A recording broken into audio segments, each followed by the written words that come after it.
Joining me on the stage now is the 2023 Billy T. James winner, Abby Howells, comedian.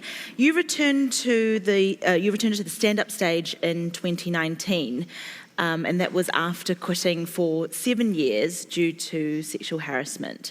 So, can you please tell us, what happened and why you left the industry? Yes, yeah, for sure. So, I guess. Golly, I never really wanted to be a stand-up comedian. I loved comedy, but I didn't really see that as being like a job that I could do. No comedian really looked like me or was like me, so I was like, not an option. But then I did stand-up comedy for the first time in, I think it would have been 2011. And I can just take myself back to that moment so clearly. Like, it was like an open mic night here in Dunedin. And 12 Below, I don't know if people remember this bar. I don't know if people remember 12 Below. Yeah, okay, it is real, but it's not there anymore. Okay, cool. Yeah, 12 Below. And it really did feel like I started speaking. I'd done it because I'd had a breakup and I was trying to be a yes man in life. I was like, I'll show him. Classic breakup. Yeah, classic breakup move. I'd got a haircut and stand-up comedy was the next thing. And so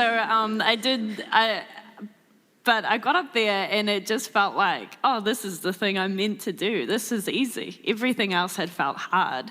And I can just see even now the room, like people laughing at the bar and really laughing and kind of feeling like, oh, I found the thing that I'm meant to do. And so I was doing it in Dunedin a lot, and if someone would come down, I would open for them. And then I got invited up to Auckland, the big smoke, to do some gigs up there, and to also maybe move there. So my parents came with me because I was 21, but I was like a young 21, and I hadn't traveled by myself before. Yeah, I know people at 18 go on full always, but I don't know. I was a little baby child, and also we were gonna see if moving there, would be something I could do. So I had a series of gigs lined up, and I did my first one, went great. Did my second one, went great as well. Me and Mum and Dad went out for ice cream afterwards to celebrate, and we started, so we started to think, we'll look at moving here next year and pursuing being a comedian. And I did my final gig, which is at a bar called Snatch in Ponsonby, which was is not there anymore. I don't know where it is, but I was there. And I did my set, and it was like the best one I'd ever done. Like, my microphone broke, but someone was fixing it while I was talking, and that doesn't sound super funny, but it was crack up. And I sat down and sort of thought, my mum said it felt like it was a real moment, like, everything's going to change from here. And then a much older, much more famous male comedian got up after me and started doing material about me. So he opened with, I've never wanted to put my dick into a female comedian before, but then I saw Abby, and he just went on like that for, I would say, about 10 minutes, and did it directly to my parents, stood up my parents in the crowd. And I didn't really know what to do at the time. Like, my overwhelming feeling was, I don't want him to know that he's rattled me. So I'm just going to be like, that's fine. Laugh it off. Laugh it off, yeah. And then I got back to Dunedin, and I had gigs lined up, but cancelled them, and then cancelled the next one, and then cancelled the one after that, and then I didn't do it again for 7 years. So you were sort of on this upward trajectory, and it sort of grinded to a halt. Yeah. And so you cancelled the following gigs, and then what did you do? Did you tell people about it? Did you, because you'd gone up to Auckland specifically for this sort of trial tour, if you will. Yeah. So how did you feel? How did you reconcile with what had happened? I didn't tell anyone because I felt so ashamed. I thought people would say, first of all, it's not that bad. I thought because the perception of stand-up comedy is it's like, you rib each other and you have to be pretty tough to do stand-up comedy, and I guess I just wasn't tough enough. That's what I thought people would think, first of all. And then second of all, who would I talk to? Like, the person that arranged the gig, other comedians? Yeah. Like, I had no recourse of who to talk to about this. And I think it was not only that he did it, but it was unexceptional. It was just normal to everyone. No one commented on it like it was an extraordinary thing to do. So I think it was that it happened, and also this is what it's going to be like. Did that make you feel like this is what it's going to? I mean, you just said that, but yeah, did you kind of go, oh, okay, so this is what I'm going to have to get used to? Yeah. If I'm to stay here and keep going in the industry. Yeah, this is what and it was such a rejection too. It was such a, I don't see you as a colleague at all. I see you differently to how I see everyone else. Yeah. And it's so hard the concept of stand-up comedy is so terrifying anyway. It's so hard to get up and do it. And then to be so smacked down is also. And so early on as well in your career, did you talk to your parents about it? I mean, did the three of you discuss what had happened? We did talk about it. They were really upset by it as well. So I didn't really like talking to them about it because they found it really, really upsetting. And it was worse that they were there and they had to see it. That made it so much worse that they were there. So yeah, we talked about it a little bit, but I did not talk about it for years, to be honest. Like, I just found it too shameful and too upsetting. And so you stepped back into the industry in 2019. Yes. So what made you decide to go back in? I had a real, I would say, breakdown. I was doing a PhD here in Dunedin, and it was like my 28th birthday. And also, I was on holiday in Wanaka and in the maze at Puzzle World. I don't know if anyone's familiar, but it was something about the maze, and I was like, what is the point of this? Like, what is the point of life? I'm miserable, and I'm not going after the things I want to do. And I just felt like I want to try to come back. And if I suck and if I hate it, that's fine. At least I'll have closed the door myself instead of having someone else close the door for me. I got quite, I don't know if this is really lame, but there was a quote by Theodore Roosevelt that inspired me. Yeah. I'm going to completely butcher it, but basically it was like, it's easy to sit in the stands and be a critic, but I'd always rather be the gladiator in the arena, because even when I'm face down in the dirt, I'm trying. And I was like, that's what I want to be. I've been really afraid of failing, but let's go be the gladiator in the arena and come back again. And so did you go back up to Auckland, or did you do gigs in Dunedin? I did gigs everywhere else. Yeah, I started by entering a show into the New Zealand Fringe Festival. So I started in Wellington, I did Dunedin, I did Christchurch, I did Adelaide, I did anywhere but Auckland. So I was so scared to go back there. Yeah. But then in 2021, I did it at the New Zealand Comedy Festival in Auckland. So that was really scary to come back to Auckland. Because I didn't know if, number one, he would come, because he's still performing. I didn't know how people would react to me, because I talked about it on stage as well.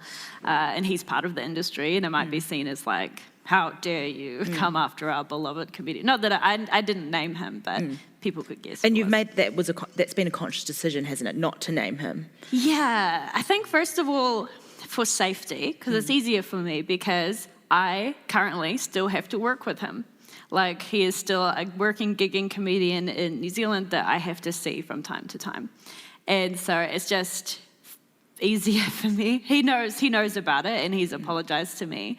So there's that reason. And also, the show was not about him. It was about me. And he was in the tapestry of my life, but he is not the tapestry of my life. He's woven in there, but it's my story. So, yeah, those are my reasons. And what was it like going back in 2019? You know, what were the differences that you noticed? And aside from being, 7 years older, what was it like going back in later on? I think I felt partly inspired because seeing the people that were the top comedians, they were people like Chris Parker and Angela Dravid and like David Correos and Hamish Parkinson, and kind of people that were like, oh, these are the top comics, the people that are winning the big awards, the Billy T's. I wouldn't mind being in a green room with them. They would never do that to me. And I like to think they would not stand for that happening as well. So I think that was part of it.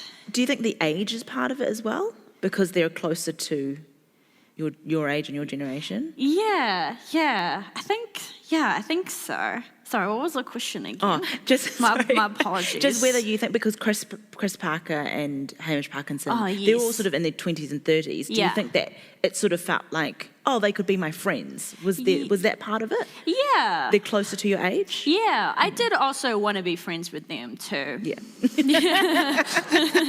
And I thought, They're just chasing you. oh, I'm going to have to get up into comedy again to make some new mates. I'm sick of Dunedin. You said before that when you thought about going into comedy, being from Dunedin, you kind of went, how on earth am I going to do that? There's no one who looks like me. Yeah. It's not even possible. So how do you navigate being, a young, blonde female in a very male-dominated industry? And Yeah. small industry, actually, in New Zealand. Yeah. It's interesting, because I'm also autistic, so I'm not always picking up on the vibes in the room at 100% capacity. But so if people are hitting on me, I might not know. But but I am typically, it happens a lot. I've been the only woman on the bill the last 4 times I've done comedy in the last 2 weeks. Like, it still happens, which you think wouldn't be the case, but it still happens all the time. I think initially I would be ignored mostly. So By the other performers? yeah, I'm not one of the boys. Yeah. And I can't even pretend to be one of the boys. I don't have the chat. So yeah, I'm ignored, and then I think because I've been doing the circuit a bit more, I've earned a begrudging respect because I've earned my stripes.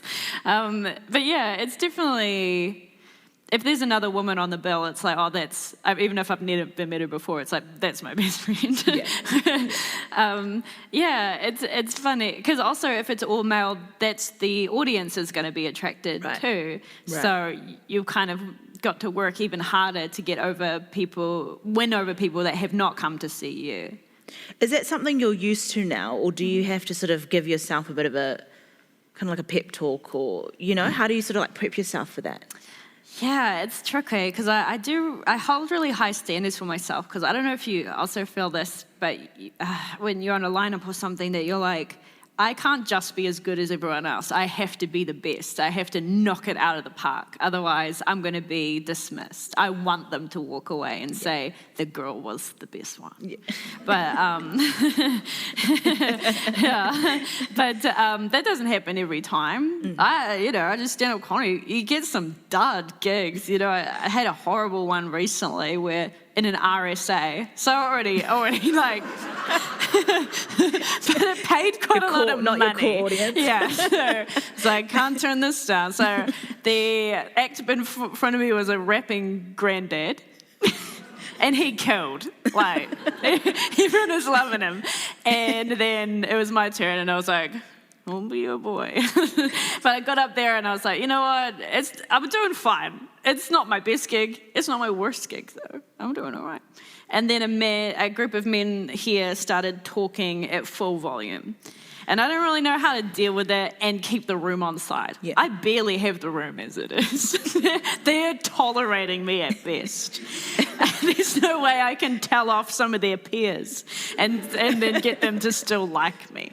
But luckily there was an ally in the room, a woman who went, dudes, to shut them up, and everyone clapped. Great. That's great. But to my ears, I thought she was booing me, and then everyone clapped. Oh, no. So I got really rattled, and I was in the middle of the story and decided to pivot to doing my weirdest material that doesn't even work on a crowd that's on my side, which is impersonations of the character Uriah Heep from David Copperfield. Oh, Mr. Copperfield. And you're going for the diversion tactic. Yeah. Disarm them. Yeah. And I tanked it, and it was bad.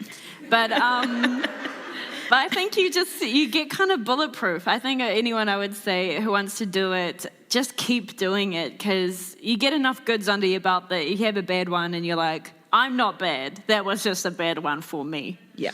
Yeah. Great. That's a great way to look at it.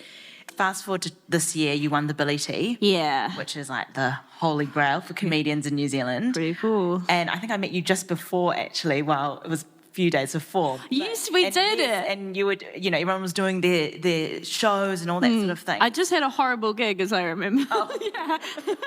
Yeah. With your drink. Yeah. What was that like for you when you won and in and around that time? It was pretty intense, yeah. I did want to win. I think it was I wanted to win because I thought I had given up on this dream of winning. The Billy T is a big deal, and I had wanted to win it, and then I stopped doing stand-up comedy, and I have a distinct memory of thinking, this is a dream you've got to let go. It's not going to happen. So to come back in my 30s and be 33 and win it was really meaningful to me. But I think more than wanting to win, I wanted to create a show that I really liked. So I went a bit bazoinks. I was doing 4 or 5 gigs a night and had an insanity wall that I called it, of all my material. So like A Beautiful Mind, this has got to go here. But A Beautiful Mind was about telling a story about shitting yourself. And I was like, but it's got to be in the perfect place. No, I didn't. I haven't shit myself. So yes, but I will.